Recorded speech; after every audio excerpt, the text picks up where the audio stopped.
कोपरगाव शहरातील निवारा परिसरात लायन्स क्लब ऑफ कोपरगाव व समता चॅरिटेबल ट्रस्ट कोपरगाव यांच्या संयुक्त विद्यमाने उभारण्यात आलेल्या लायन्स समता ब्लड सेंटरचे उद्घाटन स्वातंत्र्य दिनाचे औचित्य साधून 15 ऑगस्ट रोजी करण्यात आले। महाराष्ट्र राज्याचे जलसंपदा मंत्री तथा अहिल्यानगर जिल्ह्याचे पालकमंत्री नामदार राधाकृष्ण विखे पाटील यांच्या शुभ हस्ते विधान परिषदेचे आमदार विवेक कोल्हे यांच्या उपस्थितीत या रक्तपेढीचे थाटामाटात उद्घाटन संपन्न झाले। या कार्यक्रमास नगराध्यक्ष पराग संदान, गोदावरी दूध संघाचे chairman Rajesh Parjane, MJF lions Raj Muchhal, lions international director MJF lions Shreyas Dixit, प्रसिद्ध उद्योजक सम्राट वर्मा, महानंदा दूध संघाचे माजी चेअरमन राजेंद्र बापू जाधव यांच्यासह विविध मान्यवरांची प्रमुख उपस्थिती होती। उद्घाटन सोहळ्यानिमित्त लायन्स समता ब्लड सेंटर ते कार्यक्रम स्थळापर्यंत भव्य पायी तिरंगा रॅली काढण्यात आली। रॅलीमध्ये मान्यवरांसह कोपरगाव शहरातील नागरिक, विविध सामाजिक संस्थांचे पदाधिकारी तसेच शाळकरी विद्यार्थी, विविध राजकीय पक्षांचे पदाधिकारी, कार्यकर्ते मोठ्या संख्येने सहभागी झाले होते। यावेळी उपस्थित प्रमुख मान्यवरांचा आयोजकांच्या वतीने सन्मान करण्यात आला। रक्तपेढीच्या माध्यमातून गरजू रुग्णांना वेळेवर सुरक्षित रक्त उपलब्ध होण्यास मदत होणार असून सामाजिक बांधिलकीच्या भावनेतून सुरू करण्यात आलेले हे केंद्र कोपरगाव व परिसरासाठी महत्त्वपूर्ण ठरणार आहे। स्वातंत्र्य दिनाच्या पार्श्वभूमीवर झालेल्या या कार्यक्रमातून रक्तदान हेच श्रेष्ठ दान हा सामाजिक संदेश देण्यात आला। यावेळी प्रास्ताविक करताना संदीप कोयटे म्हणाले, लायन्स समता ब्लड बँकेच्या माध्यमातून दर महिन्याला गरजू रुग्णांना 50 रक्त बॅग मोफत दिले जाणार आहेत। घरपोच रक्त आणि रक्त घेण्यासाठी देखील घरपोच सेवा देण्यात येणार असल्याची माहिती दिली। तसेच या ब्लड बँकेच्या परवानगीसाठी आलेल्या अडचणी सांगत पालकमंत्री राधाकृष्ण विखे पाटील यांनी मदत केल्याने हे शक्य झाल्याचे सांगितले। काका कोयटे यांनी या ब्लड सेंटरच्या बद्दलची सविस्तर माहिती दिली। तसेच आपल्या भाषणात सांगितले की कोपरगावची बाजारपेठ वाढवण्यासाठी राजकीय शीतयुद्ध तहकूब करण्याची गरज असल्याचे मत व्यक्त केले। आमदार विवेक कोल्हे म्हणाले, रक्तदान हे सर्वात श्रेष्ठ दान आहे। लायन्स क्लब आणि समता चॅरिटेबल ट्रस्टने हा स्तुत्य उपक्रम हाती घेतल्यामुळे कोपरगाव व परिसरातील गरजू रुग्णांना या ब्लड सेंटरचा फायदा होणार आहे। पालकमंत्री विखे पाटील यांनी या उपक्रमाचे कौतुक करत म्हणाले, सध्या ब्लड बँकेची गरज वाढत चालली आहे। लायन्स क्लब आणि समता चॅरिटेबल ट्रस्टच्या वतीने गरजू रुग्णांची गरज ओळखून हा अभिनव उपक्रम सुरू करण्यात आला। त्यांचा गरजू रुग्णांना फायदा होणार असल्याचे विखे पाटील यांनी म्हटले आहे। सदर कार्यक्रमाचे सूत्रसंचालन शैलेंद्र बनसोडे यांनी केले असून आभार प्रदर्शन लायन्स क्लबचे अध्यक्ष सचिन भडकवाडे यांनी केले। सदर कार्यक्रमासाठी लायन्स लिनेस आणि लिओ क्लब ऑफ कोपरगावचे सर्व पदाधिकारी सदस्य, समता चॅरिटेबल ट्रस्टचे पदाधिकारी सदस्य तसेच विविध राजकीय पक्षातील पदाधिकारी, कार्यकर्ते, सामाजिक संस्थांचे पदाधिकारी, शहरातील नागरिक मोठ्या संख्येने उपस्थित होते। कोपरगाव एक्सप्रेस न्यूज साठी सुनील ससाने, कोपरगाव। पण नुसतं विचार येऊन चालणार कसं? प्रत्यक्षात ज्यावेळेस ते काम करायला सुरुवात केली, ब्लड सेंटरसाठी आवश्यक असणाऱ्या परवानग्या ज्यावेळेस आम्ही मागायला सुरुवात केली, अनेक वेळा आम्हाला अहिल्यानगर असो, नाशिक असो, मुंबई असो, इथे खूप चक्रा माराव्या लागल्या। अनेक तांत्रिक अडचणी, प्रशासकीय अडचणी आम्हाला समोर आल्या। अगदी सांगायला हरकत नाही, या ब्लड बँकेची परमिशन ही 2दा नाकारण्यात पण आली। आणि ज्यावेळेस कुठे ते सगळं नाकारलं जातं आणि ज्यावेळेस मदतीची गरज वाटते, त्यावेळेस एक अगदी हक्काचं नाव आठवतं, ते म्हणजे आमच्या विखे साहेबांचं। कुठेही अडचण आली की आम्ही साहेबांकडे जातो की साहेब, आता आमचे प्रयत्न थकले, आता तुमच्या मदतीची गरज आहे। आणि त्यावेळेसही विखे साहेब आम्हाला धावून आले, त्यांनी स्वतःहून शिफारस पत्र दिलं, मंत्रालयामध्ये फोन लावले आणि त्या साहेबांच्या फोन नंतर या आम्हाला ब्लड सेंटरला परवानगी जी आम्हाला आवश्यक असते महाराष्ट्र शासनाची SBTCची, ती परवानगी आम्हाला प्राप्त झाली। आणि आपल्याला सांगायला मला आनंद वाटतो की ही ब्लड सेंटर उभे करतानाच रुग्णांना जास्तीत जास्त सोय कशी होईल याची आम्ही दक्षता घेतलेली आहे। तुम्ही फक्त कॉल करा, आमच्या ब्लड सेंटरचे माणसं ज्या ठिकाणी पेशंट ऍडमिट आहेत त्या ठिकाणी जातील, त्यांचं क्रॉस मॅचिंग चेक करतील आणि त्यांना आवश्यक असलेली ब्लड बॅग त्यांना डोअर स्टेप त्या दवाखान्यामध्ये पोस्ट करण्यात येईल। अशा पद्धतीचं कामकाज या ठिकाणी करण्यात येणार आहे। आणि आपल्या सगळ्यांना सांगायला विशेष आनंद वाटतो की हे ब्लड सेंटर उभं करताना समता चॅरिटेबल ट्रस्ट असो किंवा लायन्स क्लब ऑफ कोपरगाव असो, यांनी समाजकीची बांधिलकी कधी सोडलेली नाही। आणि या सामाजिकच्या बांधिलकीमधूनच प्रत्येक महिन्याला कमीत कमी 50 ब्लड बॅग या गरजवंत पेशंटला या फ्री मध्ये क्लबच्या मार्फत दिल्या जाणार आहे। त्यामुळे कोपरगावकरांचे जे काही BPL धारक पेशंट असतील, जे गरजवंत पेशंट असतील, त्यांना पूर्णपणे मोफत अशा महिन्याला किमान 50 पिशव्या या लायन्स क्लब ऑफ कोपरगाव आणि समता चॅरिटेबल ट्रस्टच्या माध्यमातून दिल्या जाणार आहेत। माझी फक्त या निमित्ताने कोपरगावकरांना एकच विनंती आहे की आता आपल्याला जसं आवश्यक होतं तसं ब्लड सेंटर आपल्या या ठिकाणी उभं राहिलेलं आहे। आता गरज आहे तुमच्यासारख्या रक्तदात्यांची। कोपरगावमध्ये आपण मोठ्या प्रमाणात रक्तदान शिबिर कायम घेतच असतो. आता ही आपली कोपरगाव शहरातील स्वतःची हक्काची कोपरगावकरांची रक्तपेढी या ठिकाणी उभी राहिलेली आहे. तर या रक्तपेढीचा आपण सर्वांनी वापर करावा. रक्ताच्या पिशव्या आपल्याला या ठिकाणी मिळणारच आहेत. कुठंही कोणाची अडवणूक जी काय आपण सगळ्यांनी उपभोगलेली आहे यापूर्वी, कोणाचीही अडवणूक, कोणाचीही फसवणूक, कोणाचीही लूटमार या ठिकाणी होणार नाही याची ग्वाही लायन्स क्लब ऑफ कोपरगावच्या माध्यमातून मी आपल्या या सर्वांना देतो. कोपरगावचा लायन्स क्लब हा आमच्या कोपरगावचा अभिमान आहे. विशेषतः कोपरगावच्या लायन्स क्लबच्या वतीनं जो एक्सपो भरवला जातो त्या एक्सपोमुळे कोपरगावची बाजारपेठ ही नेहमी वाढत आलेली आहे. आणि आमच्या विखे साहेबांची नेहमी तक्रार असते की कोपरगावची बाजारपेठ वाढत नाही. विशेषतः परागजी संधान या ठिकाणी व्यासपीठावर उपस्थित आहेत. मी त्यांना विनंती करतो, भैयाला विनंती करतो, कोपरगावची बाजारपेठ वाढण्याकरता हे जे काही थोडंसं राजकीय शीतयुद्ध असतं याला साहेब काही दिवस तरी आपल्याला युद्ध तहकुबी म्हणतात. निवडणुका आता 2029 मध्ये होते तेव्हा होती, तोपर्यंत 2-3 वर्षाकरता का होईना एक तहकुबी याला जर देता आली आजच्या आपल्या उपस्थितीमध्ये तर कोपरगावच्या दृष्टीनं हवा बरोबर आहे का?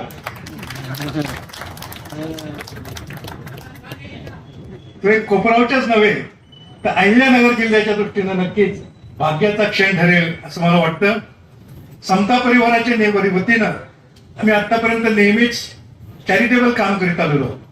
या परिसरामध्ये आम्ही ज्याप्रमाणे धार्मिक मंदिर उभारली, आमच्या आईच्या नावाने महादेवाचं मंदिर उभारलं, वडिलांच्या नावाने मारुतीचं मंदिर उभारलं, आईच्या नावाने देवीचं मंदिर उभारलं, हे धार्मिक मंदिर बांधूनच आम्ही थांबलो नाही तर कोपरगावमध्ये माणुसकीचं मंदिर, अभ्यास मंदिर, योग मंदिर, अन्नदान क्षेत्र असे विविध मंदिर सुद्धा आम्ही माणुसकीच्या भावनेने उभारलेले आहेत. शिर्डे साहेब आपल्या मतदारसंघामध्ये आम्ही एक साई आश्रय नावाचा अनाथाश्रम चालू केलेला आहे. 4-4 मजली 2 इमारती त्या ठिकाणी उभ्या आहेत. 170 अनाथ मुलं आणि 180 वृद्ध माणसं त्या ठिकाणी राहतात. त्यांची निवासाची, जेवणाची व्यवस्था आम्ही करीत आलेलो आहोत. आणि हे अशा प्रकारचं चॅरिटीचं काम, अशा प्रकारचं सामाजिक काम करण्यामध्ये समता परिवाराचा आणि कोयटे परिवाराचा नेहमी पुढाकार राहिलेला आहे. खऱ्या अर्थाने आपल्या परिसराची गरज ओळखून आपण नेहमी म्हणतो अनेक प्रकारचे दान असतं, अन्नदान असतं, ज्ञानदान असतं, पैशाचं दान करतो, त्याचप्रमाणे रक्तदान, बाकी सगळ्या गोष्टी आपल्याला वेगवेगळ्या माध्यमातून उभा करता येतं. परंतु कितीही आज जग पुढारलेलं असलं तरी, कितीही काही केलं तरी शास्त्रज्ञानाला त्या ठिकाणी रक्त निर्माण अजून करता आलेलं नाही.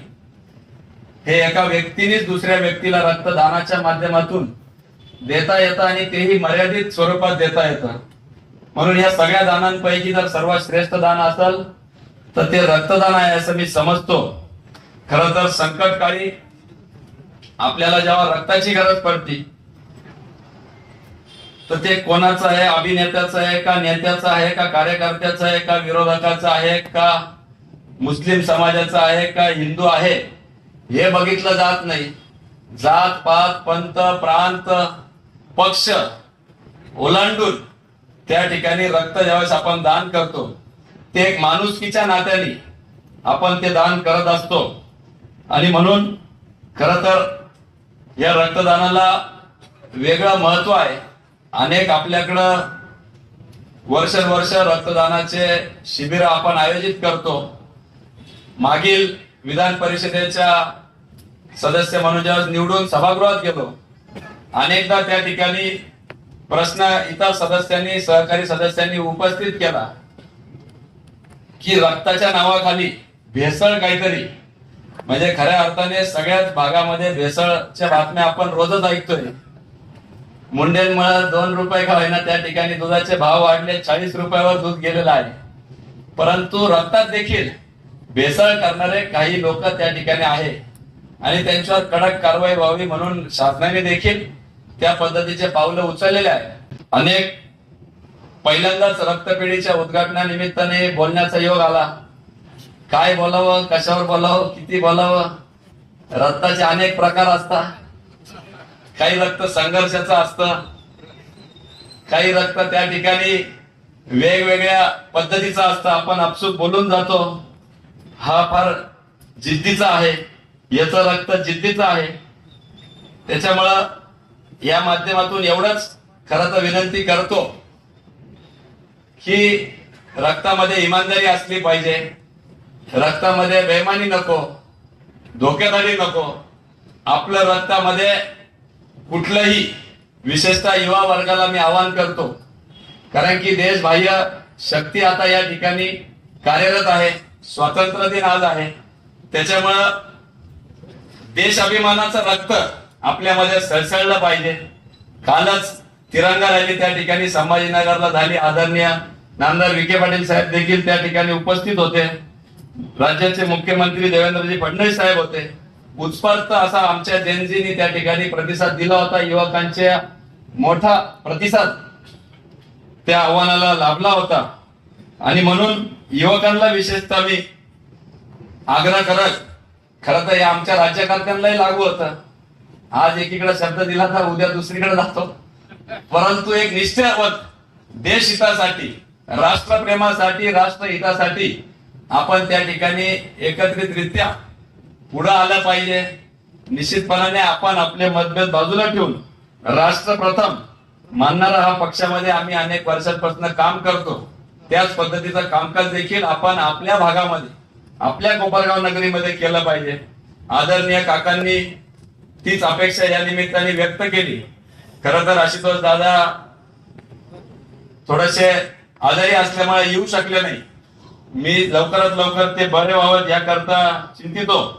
परंतु ज्या वेळेस कोपरगाव नगरीवर कुठलंही संकट आलं तर आम्ही आमचे राजकीय जोडे बाजूला ठेवून त्या ठिकाणी पुढे सरसावत असतो. मग महापूर असेल किंवा इतर कुठलंही संकट असेल, करोना सारखं संकट असेल, आणि निश्चितपणाने वेगळी ग्वाही द्यायची आवश्यकता नाही. परंतु पुनश्च या व्यासपीठावर मी आपल्याला ग्वाही देतो की पूर्वी आपल्याला एकच आमदार होते, आता 1+1 2 नाही, 1+1 11 झाले पाहिजे. अशा पद्धतीचं काम आम्ही दोघं करून दाखवू, एवढं माझ्या वतीने या निमित्ताने मी आपल्याला ग्वाही देतो.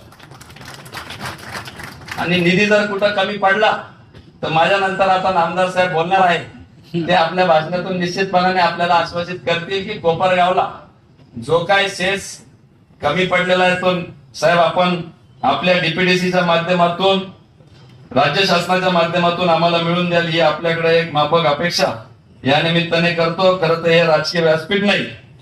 आज आपण बघितलं तर 4000 पेक्षा अधिक रक्तपिशव्या साठवणुकीची क्षमता असणार हे ब्लड बँक या ठिकाणी उभी झालेली आहे. अहिल्यानगर जिल्ह्यामध्ये प्रथमच -30 डिग्री तापमानाचे कोल्ड रूम साठवण्यासाठी देखील या ठिकाणी उपलब्धता झालेली आहे. विशेष रक्तदानासाठी अँब्युलन्स देखील, ब्लड डोनेशन अँब्युलन्स उपलब्ध करणार आहे.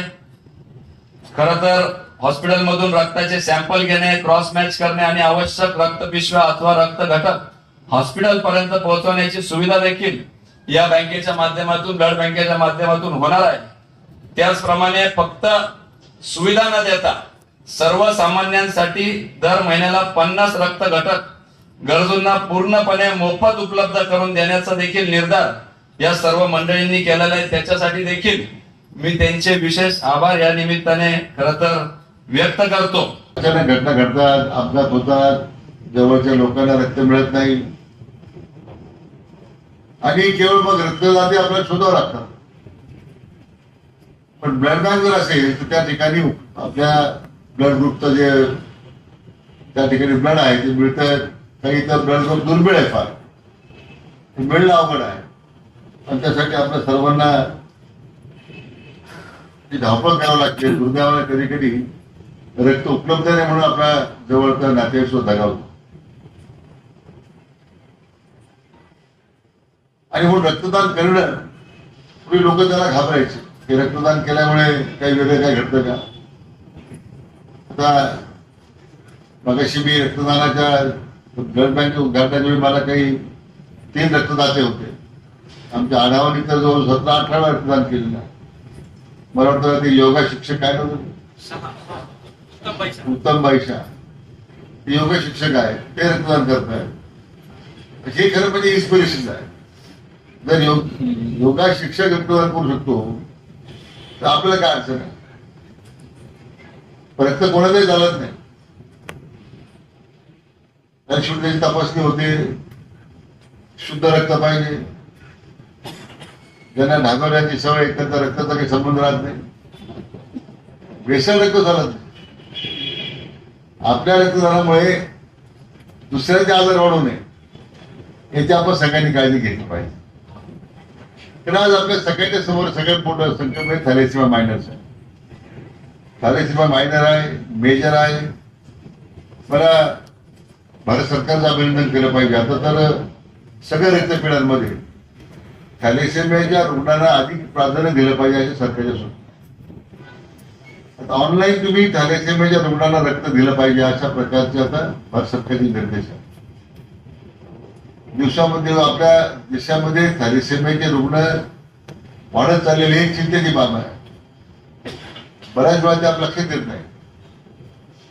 परंतु विशेष करून ग्रामीण भागामध्ये महिलांमध्ये हा थॅलेसेमियाचा आजार आता अधिक बळावत चाललेला. एकतर या औषधाच्या कीटकनाशकाचा परिणाम ग्रामीण भागातील महिलांमध्ये कर्करोगाचं प्रमाण वाढत चाललं. तर सगळं आपण जे खातो ते औषध बांधलेलंच खातो. आता नैसर्गिक शेती कोणी करतच नाही. फक्त ऑर्गॅनिक फार्मिंग बद्दल सगळे बोलतात. प्रत्येकाने आपल्या पडसामध्ये जरी थोडं थोडं नैसर्गिक शेती करण्याचा प्रयत्न केला तरी मला वाटतं आपल्या घरची गरज भागून जाईल. आता पडसाच्या शेती राहिल्या पुढे आता सगळ्या फ्लॅट सिस्टीम झाल्यात, बंगले झालेत, सगळं आधुनिकीकरण झालेलं आहे. सध्या सगळ्या आधुनिकता आपल्याला उपलब्ध झालेली आहे. शिवाय खाण्याचे पदार्थ सोडलं तर सगळं उपलब्ध आहे. आणि त्याचं प्रमाण आपल्या शरीरावर किती होतो, आपल्यावर होतो आणि येणाऱ्या पिढीवर सुद्धा होतो. आज दुधाची भेसळ बंद झाल्यामुळे त्याचा उल्लेख बहिणी केला की आज दुधाचे भाव टिकून राहिले. याचं मुख्य कारण म्हणजे दुधाची भेसळ थांबली. आता दोनदा दूध घातलं पाहिजे. बहुतेक शेतकरी एकदा दूध घालायचे आणि दूध ते शिळवायचे. आता ताजं दूध यायला लागलं, भेसळ थांबली. भेसळीमुळे किती रोग वाढले. सगळ्यात जास्त भेसळ प्रमाण आपल्या जिल्ह्यामध्ये आणि बीड जिल्ह्यामध्ये होतं. ते आता कमी झालं. आता पनीर बहुतेक मिळायला लागलं. पनीर सुद्धा बंद झालं बऱ्याच ठिकाणी. आता हॉटेल सुद्धा बोर्ड लावतो इथं पनीर मिळत नाही म्हणून. आता पुढे पनीर सुद्धा भाजी नव्हती कोणत्या हॉटेलमध्ये. पनीर भुर्जी काय दुसरं कोणतं पनीर, आमको पनीर, तमका पनीर. अॅनालॉग पद्धतीने निर्माण काही पनीरची निर्मिती आता बंद झाली. आणि त्यामुळे शेतकऱ्याला ते चांगले दिवस झालेले आहेत.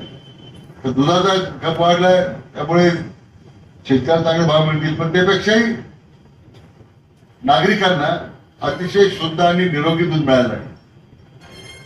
ही त्याची सगळ्यात महत्वाची बाब आहे. आताच म्हटले की प्रत्येक गावामध्ये लायन्सची इमेज वेगवेगळ्या पद्धतीने असेल. पण काका निश्चितपणे एक सांगू शकतो, लायन्सच्या प्लॅटफॉर्मची एवढी ताकद आहे की राजकीय मतभेद कुणाचे कसेही असो पण त्यांचं एका लायन्सच्या व्यासपीठावर सगळे एकत्रितरित्या येऊन कामं करतात. त्याची निश्चितपणे आम्हाला लायन्सला अभिमान असतो. या क्लबच्या मार्फत हा जो काही उपक्रम सुरू झाला, मी नागरिकांना फक्त एवढीच विनंती करेन की जास्तीत जास्त आपण जर का ब्लड कॅम्प आयोजित केल्या आणि याचं एक्सपान्शन जे काही असेल पुढच्या 2 वर्षात मी इंटरनॅशनलला डायरेक्टर म्हणून प्रतिनिधित्व करणार आहे संदीप भैया. तर निश्चितपणे याचं जेव्हा एक्सपान्शन तुम्हाला करायचं असेल तर तिथनं फाउंडेशनची निधी आणण्यासाठी निश्चितपणे मी प्रयत्नशील राहील. आणि आज पालकमंत्री कसे असावेत, एका पत्राने जर का या आमचे अहिल्यानगर, पुणे आणि नाशिक रेव्हेन्यू डिस्ट्रिक्ट आमचे एक डिस्ट्रिक्ट आमचा एक प्रांत आहे. आमच्या प्रांतातली पहिली ब्लड बँक ही कोपरगावमध्ये सुरू होते. त्याचा आम्हाला सार्थ अभिमान आहे. आणि आता एक रोल मॉडेल तयार झाला आहे. तर निश्चितपणे याच्यापुढे सुमित बट्टड असेल, डॉक्टर इरफान असतील किंवा क्लबच्या अध्यक्ष सचिन असतील, हे बाकीच्या क्लब्सला मार्गदर्शन करतील आणि जास्तीत जास्त आपण कशा प्रकारे ब्लड बँकच्या माध्यमातून पण सेवा कार्य करू. देशामध्ये 127 आय हॉस्पिटल्स आमचे आहेत, 50 पेक्षा जास्त डायलिसिस सेंटर्स आहेत. आणि निश्चितपणे आता ब्लड बँक मध्ये ही 52वी ब्लड बँक भारतामध्ये लायन्सच्या माध्यमातून होते. त्याचाही आनंद मला होतोय. इथे बोलून जो काही मान सन्मान दिला. आणि शेखर मुंदडांबरोबर मी माहेश्वरी विद्याप्रचारमध्ये सोबत असतो. विखे सर, तुमच्याबद्दल भरपूर कौतुक आणि ऐकलंय त्यांच्याकडनं आणि आमचे संजय सोनारांकडनं. आज भेटण्याचा आणि मंच शेअर करण्याचा योग आला, त्याबद्दल आपले आभार आणि धन्यवाद मानतो. असाच आशीर्वाद पालकमंत्री म्हणून आणि जलसंपदा मंत्री म्हणून आमच्या क्लबवर सदैव असावा. अनेक चांगले उपक्रम आपण एकत्रित येऊन शासन आणि एनजीओ जर का सोबत आलं तर निश्चितपणे आपण चांगलं कार्य करू शकू. पुन्हा एकदा सगळ्या क्लबच्या सदस्यांचं कौतुक करतो आणि थांबतो. धन्यवाद.